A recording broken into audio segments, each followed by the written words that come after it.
గుంటూరు జిల్లాలో mega cricket tournament ను MLA Galla Madhavi in charge mayor Sajila ప్రారంభించారు. నల్లపాడు రైల్వే గ్రౌండ్స్ పరుచూరి వీర రాఘవరావు మెమోరియల్ ఆధ్వర్యంలో ఈ కార్యక్రమం జరిగింది.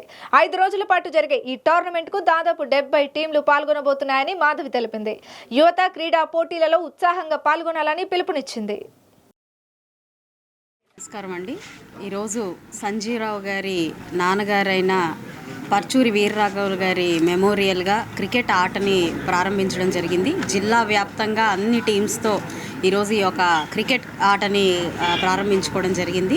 ఒక 5 రోజుల పాటు జరుగుతున్న ఈ ఆటలో అందరూ కూడా చాలా ఉత్సాహంగా పాల్గొనడానికి సిద్ధంగా ఉన్నారు.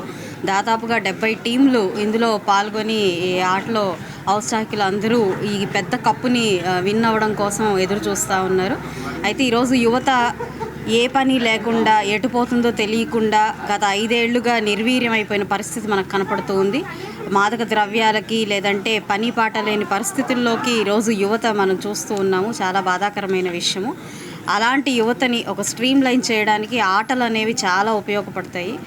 ఆ ఒక ఆలోచనతో అదొక సత్సంకల్పంతో ఈరోజు ఈ యొక్క ఆటని ప్రారంభించడం, వారి నాన్నగారి స్మృతుల్ని మెమోరియల్గా ఈ ఆటని ప్రారంభించుకోవడం ఇదే ఫస్ట్ ఇయర్ అని చెప్తూ ఉన్నారు.